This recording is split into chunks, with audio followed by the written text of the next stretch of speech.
ఇప్పుడు నా లైఫ్లో నేను స్పష్టంగా గుర్తించానండి ఇది. నా లైఫ్లో ఒక్కోసారి ఇంట్లో గదిలో ఉంటా. మీకు కూడా ఈ అనుభూతులు ఉంటే గుర్తు చేసుకోండి. అంత ఆహారం తిని కూర్చుంటా, లేకపోతే బెడ్ మీద పండుకుంటా. చెక్క మంచం ఒకటి ఉంది, 4 బొంతలు వేసుకుంటా, దాని మీద ఒక దుప్పటి వేసుకొని పండుకుంటా. నా సెట్టింగ్ కూడా చెబుతున్నా, మనకు డబుల్ కట్లు లేవు, ఇంకా ఏం లేవు. ఏంది మనకు అదే అంటే శాలేమన్న పడకలు ఎట్టుంటాయో, ఆయన ఎంత విలాసంగా ఉంటాడని ఏం లేదు. కింద పండుకున్న బతుకులు మనకి విలాసాలు ఎందుకు? అయ్యేం పట్టించుకోం మనం. యువత పండుకుంటే నిద్ర రాదు, గలిబిలిగా ఉంటుంది. అలజడి, నిరాశ, ప్రశాంతత లేకపోవటం మొదలైన లక్షణాలన్నీ కనపడతాయి. ఎందుకు ఇలా అవుతుంది? అంతా బాగానే ఉంది కదా, ఆందోళన ఎందుకు? అలజడి ఎందుకు? ఏదో ఒత్తిడి గురవుతున్న అనుభూతి కలిగిద్ది. మీలో ఎంతమందికి ఉంది అలాగా? నిజంగా ఉంటేనే చేతులు ఎత్తండి. ఉందా? రైట్. సరే, పండుకుంటామా, నిద్రపడతామా, ఒక్క కలన్నా మంచిది ఉండదు. పోనీ ఆ పోయే నిద్ర ఈ ఈ కళల్లో రకరకాల ఆలోచనల్లోనే టైం అంతా అయిపోయింది. గాఢ నిద్ర అనేది రాదు. ఎందుకు ఇలా జరుగుతుంది? అసలు ఏం జరుగుతుంది? ఇప్పుడు దినమంతా పరిచర్య చేసిన సాయంత్రం వేళ కాస్త విశ్రాంతి తీసుకోకపోతే కష్టం కదా. ఆ విశ్రాంతి కూడా లేకుండా ఏం జరుగుతుంది?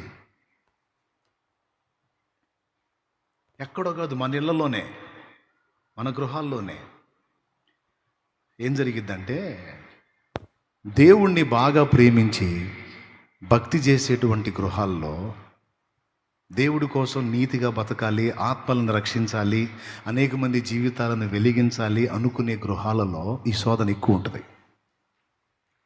ఉంటుంది.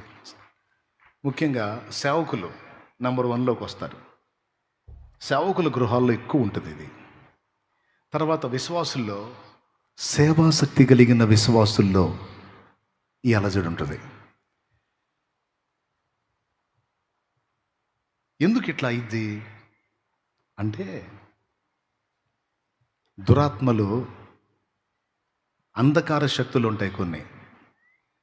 ఈ అంధకార శక్తులు ఏం చేస్తాయంటే, సహజంగా అనుకుంటారు ఊరు బయట మర్రి చెట్టు త్వరల్లో ఉంటే వేయాలనుకుంటారు.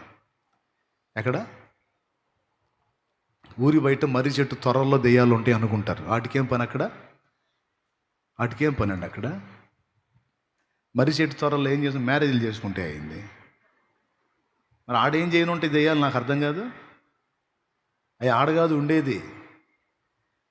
భూమి మీద దేవుని సంబంధులు ఎవరైతే ఉన్నారో, దేవుని రాజ్య నిర్మాణంలో వాడబడాలన్న కసి, పట్టుదల, రోషం, దేవాసక్తి ఎవరికైతే ఉందో ఆ ఇళ్ళు టార్గెట్ చేస్తాయి. అవి వాళ్ళ ఇళ్ళు టార్గెట్ చేస్తాయి.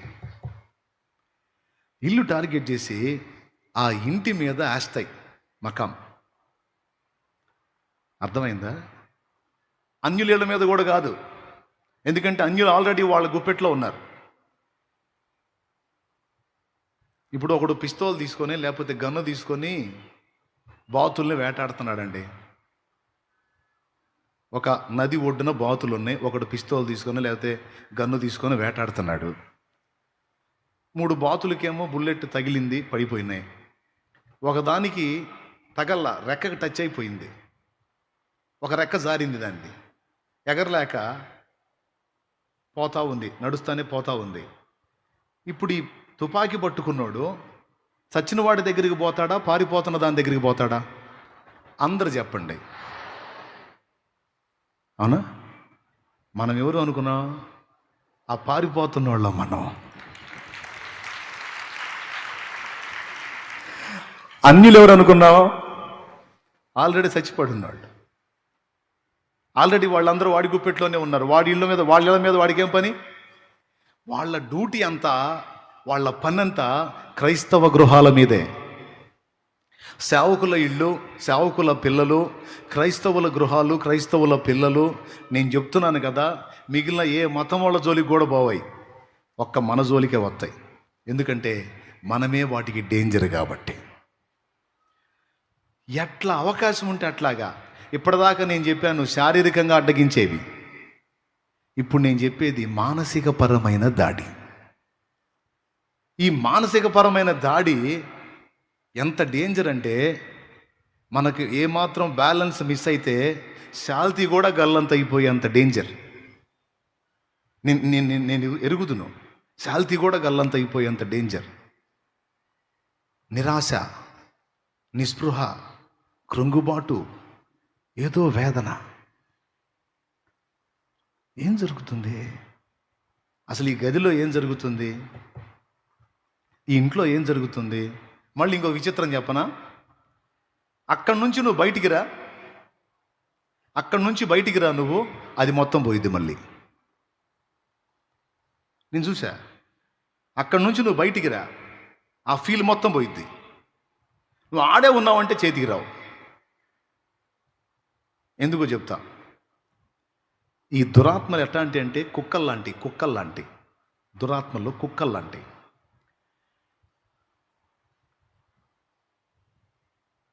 ఏ ఏరియా దేయాలి ఆ ఏరియాలోనే ఉండాలి. మళ్ళీ చెబుతున్నాను, ఏ ఏరియా దేయాలో ఆ ఏరియాలోనే ఉండాలి. ఇప్పుడు మన బజారు కుక్క పక్క బజారు పోయిద్దా? పక్క బజారు కుక్క మన బజారుకు వచ్చిద్దా? ఎందుకని? ఒప్పుకోవు. అక్కడ కుక్కలు ఇది అటుపోతే, అక్కడి కుక్కలు ఇటు వస్తే ఊరుకోవు. మొత్తం ఆకాశ మండలంలో దురాత్మ సమూహాలు ఉన్నాయి. అవి భూమి మీద ముఖ్యంగా దేవుణ్ణి ఎరిగిన మనుషుల మధ్య పనిచేస్తున్నాయి. ముఖ్యమైన దాడి మానసిక పరమైన దాడి. ఇది 4వ దానిలో చెప్పా. ఈ దాడి ఎలాంటిదంటే, మనం ఉన్న గదిలోనే వాటి సిగ్నల్స్, ఆ నెగిటివ్ ఎనర్జీ ఏదైతే ఉంటుందో, ఆ వ్యతిరేక శక్తి, దాని సిగ్నల్స్ని మన మీదకి వదులుతా ఉంటుంది. గదిలోకి పోయినప్పుడు ప్రశాంతంగా ఉంటుంది, కాసేపు ఉన్న తర్వాత ఇక మైండ్ అంతా మారిపోతూ ఉంటుంది. కొన్నిసార్లు పిచ్చి ఆలోచనలు వస్తాయి. కొన్నిసార్లు ఎలాంటి ఆలోచనలు వస్తాయంటే, కొన్నిసార్లు వికృతమైన ఆలోచనలు వస్తాయి. కొంతమందికి చచ్చిపోవాలనే ఆలోచనలు వస్తాయి. కారణం ఉండదు, నష్టము ఉండదు, సరైన సమస్య ఉండదు. కానీ పండుకుంటే లేదా కూర్చున్నా, ఎందుకు బతకాలి, చచ్చిపోతే పోయింది కదా, చావును గూర్చిన ఆలోచనలు వస్తాయి. ఇట్లా ఎవరికైనా వస్తున్నాయా? ఎప్పుడన్నా వచ్చినాయా? వస్తే చేయొద్దు. Thank you. అంటే దాదాపు ఈ బాధితులు చాలామంది ఉన్నారు. నేను అంటున్నాను, ఇవన్నీ నా మైండ్లో వస్తున్నాయిలే, ఇవన్నీ నా ఆలోచనలని నువ్వు అనుకుంటున్నావు, కానీ కాదు. సేవకుడా, నీకొచ్చే వికృతమైన ఆలోచనలు కూడా ఇవన్నీ నాయిలే, నాకు వస్తున్నాయిలే అని నువ్వు అనుకుంటావు, కానీ కాదు. వాక్యం ఏం చెప్పిందంటే, యోహాను సువార్త 13లో ఈ నెగిటివ్ థింగ్స్, వ్యతిరేకమైన ఆలోచనలు పంపించేటువంటి అవకాశం సాతానుకు ఉంది అని అక్కడ రాశాడు. యోహాను సువార్త 13వ అధ్యాయం 1వ వచనంలో, ఆయనను అప్పగించాలని ఇస్కరియోతు యోధా మదిలో సాతాను ఆలోచన పుట్టించాడు అని రాసుంది. అండి, మన ప్రమేయం లేకుండా మనలోకి వాడు ఆలోచనలు పంపించగలడా? పంపించగలడు. ఎట్లంటే, మన శరీరం ఉందిగా, వాడికి కోఆపరేట్ చేయడానికే. మన శరీరంలో ఉన్న మెతక బుద్ధుల్ని బట్టి, చిన్న చితక లోపాలను బట్టి, మన శరీరంలోనికి, మన మనస్సులోనికి నెగిటివ్ ఫోర్స్, నెగిటివ్ థింగ్స్ వాడు పంపించే అవకాశం ఉంది. ఇది నేను బాగా గుర్తించా.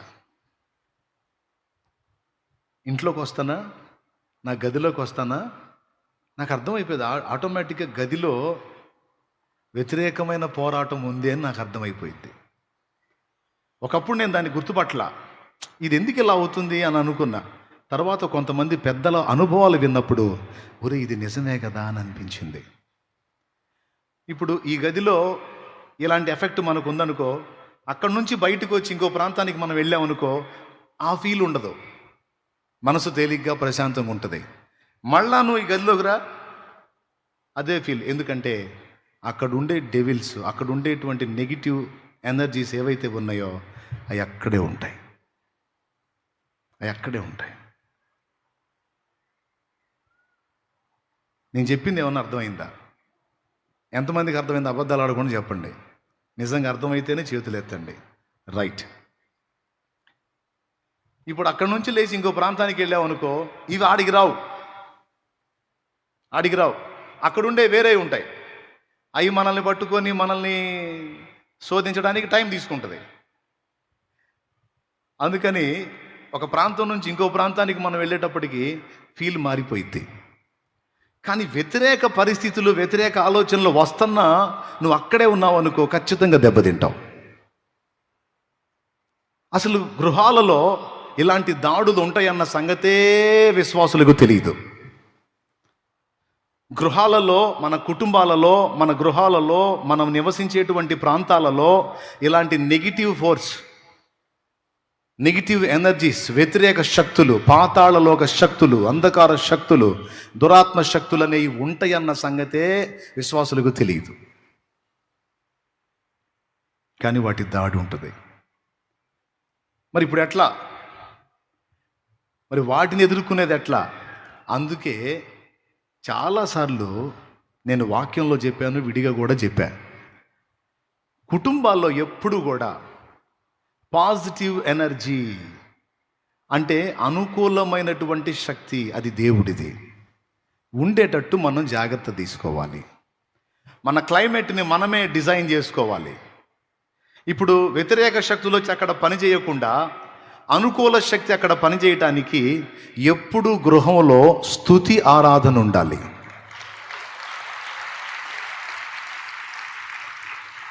అరే ఇక్కడికి వచ్చినప్పుడు నాకు ఇలాంటి ఆలోచనలు వస్తున్నాయి, నాకు ఇలాంటి సిగ్నల్స్ తగులుతున్నాయి, ఇక్కడ డెవిల్ ఫోర్స్ ఉన్నట్టు నాకు అర్థమవుతుంది, దయ్యపు క్రియలు ఏవో ఉన్నట్టు నాకు అర్థమవుతుంది అని నీకు అనిపించినప్పుడు నువ్వేం చేయాలి తెలుసా? బలవంతంగా ఆ ప్లేస్ని వదిలిపెట్టి బయటికి రావాలి. కానీ అవి రానియో, ఏం పోతావులే, నీ బతుకు ఇంతే, నీ పరిస్థితి ఇంతే, నీ జీవితం ఇంతే, ఇది ఇట్లా తెల్లారటమే అంతే అని కనీసం నువ్వు ఉన్న దగ్గర నుంచి కదలలేనటువంటి నిరాశ వచ్చింది నీకు. అక్కడ కూడా నువ్వు బలవంతంగా వదిలించుకొని బయటపడాలి. నాకేంటి చావు ఆలోచనలు వస్తున్నాయి, నేను దేవుని మార్గంలో ఉన్న, నాకేంది లైంగికమైన ఆలోచనలు వస్తున్నాయి, నాకేంది చెత్తాల కోరికలు కలుగుతున్నాయి, ఏంది ఇప్పటిదాకా లేవే, ఇప్పటిదాకా దైవికమైన సంభాషణతో వచ్చానే, ఇక్కడికి వచ్చినప్పుడు ఎందుకు కలుగుతున్నాయి అంటే అక్కడ ఏమున్నట్టు? కుక్కలు ఉన్నాయి. అక్కడ ఏమున్నాయి? కుక్కలును మాంత్రికులను అగ్నిగంధకాల్లో పడవేయబడతారని ఉంది. ఉందా? ఏడుందో చూడండి. ప్రకటన గ్రంథంలో దొరికింది మీకు. కుక్కలును మాంత్రికులు అని అంటాడు.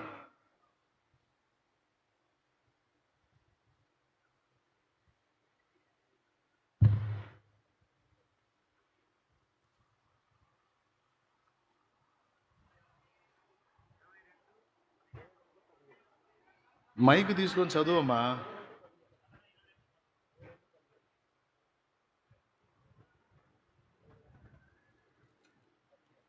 22వ అధ్యాయం 15వ వచనం. ప్రకటన గ్రంథం 22వ అధ్యాయం 15వ వచనం. కుక్కలను మాంత్రికులను వ్యభిచారులను నరహంతకులను విగ్రహారాధికులను అబద్ధమును ప్రేమించి జరిగించు ప్రతి వాడును వెలుపటనుందురు. ఏమన్నా నాకు అర్థం కాదు, కుక్కలేందండి? ఎప్పుడన్నా ఆ మాట ఆలోచించారా? కుక్కలంటే జంతువులు, అసలు జంతువులకు ఆత్మే ఉండదు. మరి కుక్కలను, మాంత్రికులను, వ్యభిచారులను అని అన్నాడేంటి? ఏంటా కుక్కలో? ఏంటా కుక్కలో? మనల్ని చీల్చి చెండాడడానికి దుష్టుడు మన మీదకి వదిలేటువంటి కుక్కలై. అర్థమైందా? దుష్ట శక్తులు ఆ కుక్కలు. కుక్కకు చూడు, వాసన చూపించి వదిలితే వెళ్ళి వాడిని పట్టుకుంటుంది. బాయ్, వింటున్నారు జాగ్రత్తగా? మాంత్రికుడు మంత్రప్రయోగం చేసేవాడు ఒక వ్యక్తి యొక్క వస్తువులు ఏవో ఒకటి తీసుకుంటాడు. ఒకసారి ఒక మాంత్రికుడు డైరెక్ట్గా నా దగ్గరకు వచ్చి నా లుంగి అడిగాడు. వాడు ఎందుకనుకున్నావు? నేను ధరించే లుంగి వాడికి ఇస్తే అది తీసుకెళ్ళి ఒక కుక్కకు వాసన చూపిస్తాడు. అర్థమైందా? ఒక కుక్కకి, ఏ కుక్క? అది కుక్క ఒక దురాత్మ శక్తి, దానికి వాసన చూపిస్తాడు, చూపించి వదులుతాడు అన్నమాట. అందుకే మంత్రప్రయోగపు కొడుకులు జుట్టు కానీ, వస్తువులకు కాలి మట్టి కానీ, గోళ్ళు కానీ, వస్త్రాలు కానీ తీసుకుంటారని మనం చిన్నప్పటి నుంచి విన్న ఐడియా ఉందా? ఎంతమందికి ఐడియా ఉంది? మంత్రప్రయోగపు కొడుకులు ఇలాంటివి తీసుకుంటారు. ఇవన్నీ ఎందుకు? కుక్కలకు వాసన చూపించడానికి. కుక్కకు వాసన చూపించి వదిలితే ఏం చేసింది కుక్క? నేరుగా పోయి వాడిని పట్టిద్ది. అది కుట్ర. ఎంతమందికి అర్థమైంది? ఏమర్థమైంది? కుక్కల సంగతి. అట్లాగా దేవుని కొరకు పనిచేసి ఫలించేటువంటి పాత్రలు. నా దగ్గరకు వచ్చి లుంగి అడుగుతాడు వాడు. నేనంటాను, పెద్దాయనా నీకు 60 ఏళ్ళు నేను నా లుంగి ఏం కట్టుకుంటావే నువ్వు కూర్చో, మా నాన్న పంచి ఇస్తా, చొక్కా ఇస్తా, కొత్తయే ఇస్తా అంటాను నేను. వాడంటాడు, అయ్యో అవన్నీ వద్దులేగా, నీ లుంగి ఒకటి అయ్యా అంటాడు. నిజమండి, మీరు నమ్మండి నమ్మబండి, నేను ఇంతమంది మందిరంలో దేవుని ఎదుట చెబుతున్నా ఈ మాట. ఇది 2010-11 మధ్యలో జరిగింది. నేనేమనుకుంటున్నాను, అడుక్కునేవాడు లుంగి అడుగుతున్నాడు, లుంగి ఏం కట్టుకుంటాడు? ఆల్రెడీ ఆయన పంచ కట్టుకొని వచ్చాడు. తర్వాత తెలిసింది తవ్వకాల్లో మాకు సంబంధించిన వాడు ఒకడు పంపించాడు నా దగ్గరికి వాడిని, నా పెళ్లి చేయటానికి. ఏం చేయటానికి? చేయటానికి పంపించాడు. నా మీదకి వదిలేడు వాడిని. మరి నాకు తోడై ఉన్నాడు, సామాన్యుడు కాదుగా.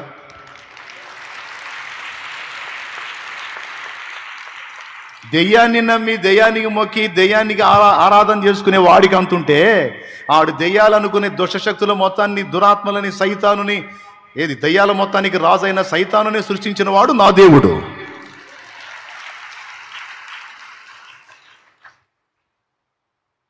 కూటం స్టార్ట్ అయింది.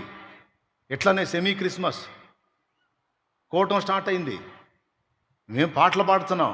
వాడు ఎదురుగా వచ్చి మంత్రోచ్చారణ చేస్తూ చేతులు తిట్లా అంటున్నాడు వాడు. చూడు అసలు నా మీదికి వాడు ఇలా అనే కొంది పాట రేజ్ పెరిగిపోతుంది. పాట కూడా ఏం పాట ఎత్తుకున్నావు అనుకున్నావు?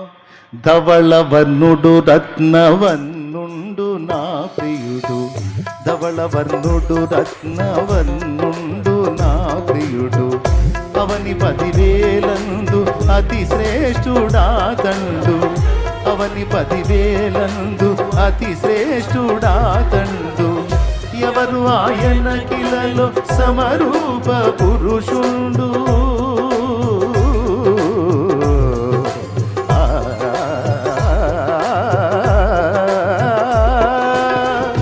ఎవరు ఆయన కిలలో సమరూప పురుషుండు, అవలీలగానతని గుర్తింపగలనమ్మ, అవలీలగానతని గుర్తింపగలనమ్మ, ఎంతో ఎంతో సుందరుడమ్మ తాను, నేనెంతో మురిసిపోయాను, ఎంతో సుందరుడమ్మ తాను. దేవునికి మహిమ. వాడు ఉచ్చారణ చేస్తా దుష్టశక్తులు ఉసిగొలుపుతున్నాడు వాడు. కుక్కల్ని.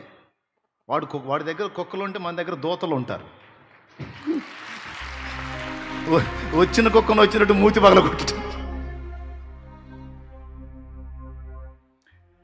రాత్రియు పగలును పాదములకు రాయి తగులకుండా, రాత్రియు పగలును పాదములకు రాయి తగులకుండా, మనకు పరిచర్య చేయుట కొరకు, మనకు పరిచర్య చేయుట కొరకు దేవదూతలు మనకుండగా, దేవదూతలు మనకుండగా, ఆనందయాత్ర ఇది ఆత్మీయ యాత్ర.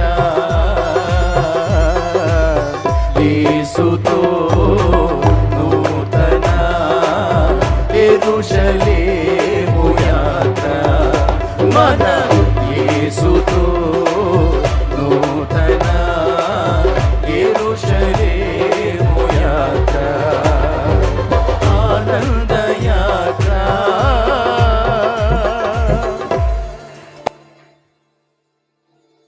మీరు నమ్మండి నమ్మకపోండి, ఇట్లాంటి కొంతమందికి నమ్మబుద్ధి కాదు. నమ్మకపోతే ఏడవండి, నేను చేసేది ఉంది కానీ చెప్పేది పచ్చి నిజాలు.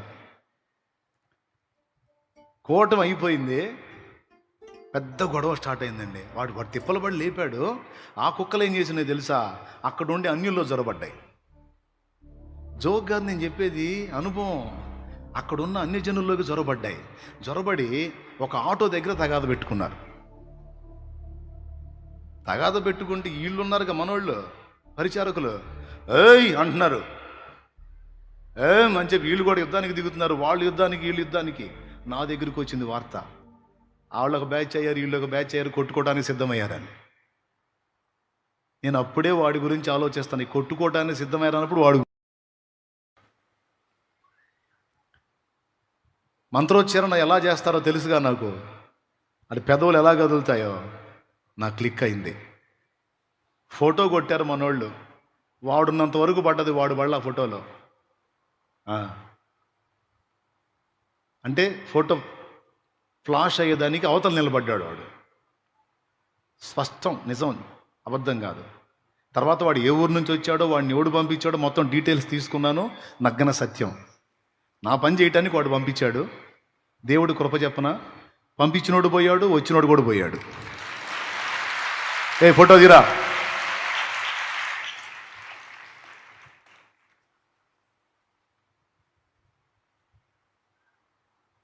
పంపించినోడు పోయాడు, వచ్చినోడు పోయాడు. ఇద్దరు పోయారు. ఇప్పుడు లేరు, ఇద్దరు భూమి మీద లేరు. నన్ను దేవుడు ఆయన కృపతో నిలబెట్టుకొని ఉంచాడు.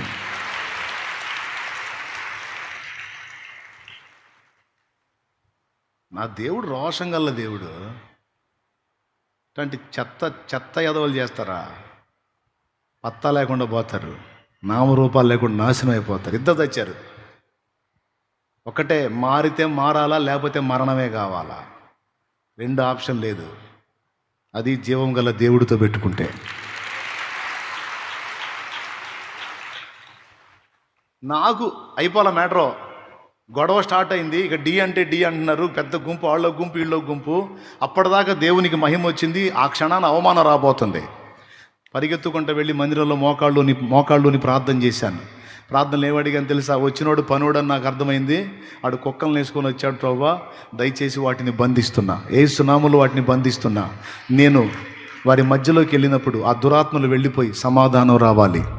ఆడి మాంత్రిక శక్తులన్నీ యేసు నామములో బంధిస్తున్నాను అని పోయి ఈ రెండు బ్యాచ్ల మధ్యలో నిలబడ్డా. ఏందయ్యా, ఏం జరిగిందన్న? అప్పటిదాకా ఓరి నాయన భయంకరంగా అరుచుకునేవాళ్ళు. నేను ఎంటర్ అవ్వగానే, కాదన్నా నీకు ఎప్పుడన్నా ఇబ్బంది పెట్టామా మేము అన్నారు.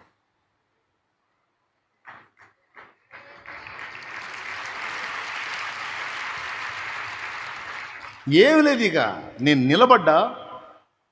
అప్పటిదాకా దెయ్యాలు బట్టి ఊగినోళ్ళు వెళ్ళంగానే దెయ్యాలు వదిలిపోయిన వాళ్ళు నీరసమై పడిపోతారే, అట్టెళ్ళారు. అన్ని జనులు వెళ్ళిపోయారు. దేవుడి కార్యం నాతో పాటు ఆయన సన్నిధి వచ్చి నిలబడింది అక్కడ.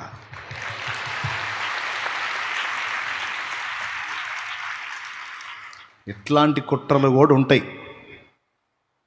ఎందుకు చెబుతున్నానంటే పదే పదే చావాలి చావాలి చావాలి అనే ఆలోచన నీకు కలిగితే దాన్ని తేలిగ్గా తీసుకోవద్దు.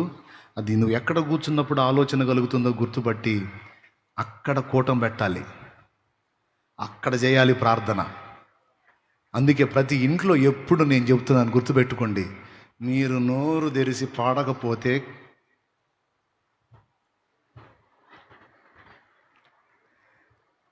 భక్తులు వాడిని ఉన్నాయి, నేను వాడిని ఉన్నాయిగా, అయ్యన్నా పెట్టండి.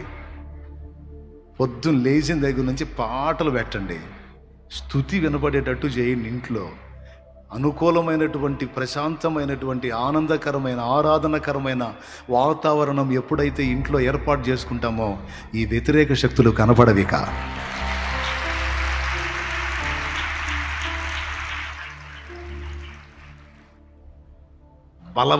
బలవంతం చేస్తాయి అవి నిన్ను, వాటిని బలవంతంగా ఎదిరించాలి నువ్వు.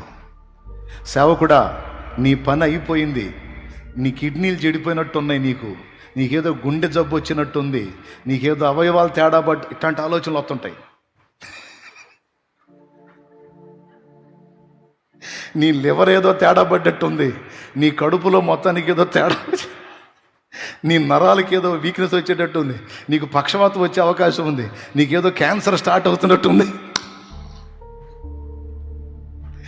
ఇదంతా కుక్కల పనే. ఇది సేవకులకనే కదా, విశ్వాసులు కూడా. అబద్ధాలు ఆడుకొని చెప్పండి, ఇలాంటి డౌట్స్ ఎవరికన్నా వస్తాయా మీలో? ఎంతమందికి వస్తాయి? చేతులు ఎత్తండి. కొంచెం బాడీలో ఏదైనా తేడా వస్తే నాకేదో కొంచెం క్యాన్సర్ వచ్చినట్టుంది, నా కిడ్నీలకి వెళ్ళి నొప్పిగా ఉంది, కిడ్నీలకి ఎందుకు నొప్పిగా ఉంది, కిడ్నీలు చెడిపోయినాయేమో, ఏందో నాకు తిన్నది అరగట్ల, లివర్ తేడా పడిందేమో. ఇట్లాంటి డౌట్లు ఎంతమందికి వస్తాయి? చేతులు ఎత్తండి. భయము చాలామంది చేతులు ఎత్తారు. ఇదంతా కుక్కల పనే. ఇదంతా ఎవరి పని? ఎస్ ఎస్ ఎస్ అన్ని నెగిటివ్ ఆలోచనలు నీకు వచ్చేటట్టు చేసి చేసి చేసి అయ్యే నువ్వు నమ్మేటట్టు చేసి చివరికి అవి నీకు వచ్చేటట్టు చేస్తాయి. ఎంత డేంజర్ అనుకున్నావు? నీవు నమ్మినదే నీకు జరుగుద్దని చెప్పాడు యేసయ్య. అందుకని ఎప్పుడు నీ బాడీ చెడిపోయినట్టు, క్షీణించినట్టు, స్థితి కోల్పోయినట్టు, నీకు మరణం వచ్చినట్టు పదే పదే పదే పదే అవే ఆలోచనలు రప్పించి వాటినే నువ్వు నమ్మేటట్టు చేసి నిజంగా ఇది జరిగేటట్టు చేస్తాయి. అవి పెద్ద కుట్ర. అలాంటివి వచ్చినప్పుడు కూడా బలవంతంగా వదిలించుకొని అక్కడి నుంచి బయటపడాలి. సరిపోయిందా? దేవునికి స్తోత్రం. నేను చెప్పేది జోక్ కాదు. కుక్కల సంగతి మాత్రం మర్చిపోవద్దు. నువ్వు ఎక్కడన్నా కూర్చున్నప్పుడు నీకు అలాంటి దుష్ప్రేరణ కలుగుతుందంటే అక్కడ కుక్కలు ఉన్నట్టే. ఏ ప్రదేశానికైనా వెళ్ళినప్పుడు నీకు అలాంటి ప్రేరణలు కలుగుతున్నాయి అంటే అక్కడ ఏమున్నట్టు? కుక్కలు అంటే దుష్ట శక్తులు. అప్పుడు నువ్వేం చేయాలి? 2, ఒకటి అక్కడి నుంచి పక్కకి వెళ్ళిపోవాలి, లేదా స్తుతి పాట ఎత్తుకోవాలి. స్తుతి ఎత్తుకోవాలి, అప్పుడు అయిపోతాయి. ఎందుకు తెలుసా? స్తుతించినప్పుడు ఏం జరిగిద్దంటే పరిశుద్ధాత్మ దిగొస్తాడు. నువ్వు ఎక్కడుండి స్తుతిస్తే అక్కడికి పరిశుద్ధాత్మ దిగొస్తాడు. పరిశుద్ధాత్మ ఎప్పుడైతే దిగొచ్చాడో అవి పరారు. ఇంట్లో ఎప్పుడు స్తుతి ఉండేటట్టు, ఇంట్లో ఎప్పుడు ప్రార్థన చేసుకునేటట్టు. మీరు కావాలంటే చూడండి, కుటుంబ ప్రార్థన చేయమని ఎన్ని ప్రసంగాలు చేశాను నేను. కానీ నిజంగా కుటుంబ ప్రార్థనలు జరుగుతున్నాయా? కారణం కుక్కలో. ఒక్కొక్క కొంపలో ఎన్ని కుక్కలు ఉన్నాయో, స్తోత్రం. వాటి దెబ్బకే కుటుంబ ప్రార్థనలు లేవు. అందుకని ఎటుగుడి మీరు ప్రార్థన చేయకపోయినా నా బోటోడు చేసి రికార్డ్ చేసినవి ఉంటాయిగా. పొద్దున్నే నిద్ర లేవగానే ఎవరో ఒకళ్ళు లేచిపోయి ముందు ఇంటి మొత్తం అక్కడో స్పీకర్ పెట్టుకోండి. 4 గదులకు 4 స్పీకర్లు 4 గదుల్లో పెట్టండి. పొద్దున్నే నిద్ర ఎవరు లెగితే వాళ్ళు నీకు దండం పెడతా, అది ఆన్ చేసుకోండి. సైన్యములకు అధిపతి నీకేగా నా స్తుతి, నా సైన్యములకు అని నేను పాడుతుంటా, మీకు షాకిర్ లేదుగా. ఆ బాధలన్నీ నేను పడ్డాగా. ఆన్ చేయండి, చేసి చూడండి కావాలంటే. అలాంటి నెగిటివ్ ఫోర్స్ ఉంటుందేమో చూడండి. బలవంతంగా కుక్కల్ని తరిమి కొట్టాలి, గుర్తుపెట్టుకోండి, లేకపోతే దెబ్బతింటారు. ఇంకా పాటలు పెట్టుకుంటే కుటుంబ ప్రార్థన చేసుకోవాలన్న ఆలోచన కూడా వచ్చింది. పొద్దున కానీ సాయంత్రం కానీ ఎప్పుడు ఇంట్లో స్తుతి ఉండేటట్టు చూడండి. ఫీల్ మారిపోకపోతే అప్పుడు అడగండి. అలజడులు పోతాయి, భయాలు పోతాయి, ఆందోళనలు పోతాయి. అసలు ముందు ఇంట్లో కుక్కలు వెళ్ళిపోతాయి. వెళ్ళిపోతే దేవుని ఆత్మ సన్నిధి మనతో ఉంటుంది. అందుకే నీతిమంతుల గుడారాల్లో ఏం వినపడతాయి? గౌగౌలా గౌగౌలా ఆహా. నీతిమంతుల గుడారాలలో వినబడుచున్నది రక్షణ సంగీత సునాదము. నీతిమంతుల గుడారాలలో వినబడుచున్నది రక్షణ సంగీత సునాదము. నీ కృప నిత్యముండును, నీ కృప నిత్య జీవము, నీ కృప వివరింప నా తరమా యేసయ్యా. హల్లెలూయా. నీ ఇంట్లో ఏ గదిలో నువ్వు ఉన్నప్పుడు అలాంటి అనుభూతులు కలుగుతున్నాయో ఆ గదిలో కూర్చొని ప్రార్థన చేయండి. ఆ గదిలో కూర్చొని ఆ కుక్కల్ని బంధించండి. యేసు నామంలో, యేసు రక్తంతో బంధించండి. అవసరమైతే దైవజనుని లేకపోతే విశ్వాసులు నలుగురిని కూర్చోబెట్టుకొని అక్కడ ప్రార్థన చేయండి. ప్రార్థన చేయండి, రెగ్యులర్గా ప్రార్థన చేయండి. జంప్ అయిపోతాయి మొత్తం. ఇది చాలా కీలకమైంది. ఎంతమందికి అర్థమైందో ఏమో నాకు తెలియదు, కానీ నేను చెప్పింది మాత్రం వాస్తవిక అనుభవం. అయితే వాటికి భయపడమని నేను మీకు చెప్పలా, వాటిని బలవంతంగా వెళ్ళగొట్టండి అని చెబుతున్నాను నేను. అవి ఊరు బయట మర్రి చెట్టు త్వరల్లో పాడుపడ్డ బంగళాల్లో ఉండవు. ఒరిజినల్గా క్రైస్తవుల ఇళ్లలోనే ఉంటాయి. క్రైస్తవులు ముఖ్యంగా పాస్టర్ల ఇళ్లలో ఎక్కువ ఉంటాయి. పాస్టర్లో చిక్కకపోతే పాస్టర్ల పిల్లల్ని పట్టుకోవడానికి ట్రై చేస్తాయి. కాబట్టి జాగ్రత్త. వాటి డ్యూటీ సైతానుగా రోజు ఒక డజన్ దయ్యాలకు కనీసం డజన్ 2 డజన్ల దయ్యాలకు మన మీద డ్యూటీలు పెడతా ఉంటాడు వాడు. అందుకే అందరికీ చెబుతున్న తస్మాత్ జాగ్రత్త. దేవునికి మహిమ.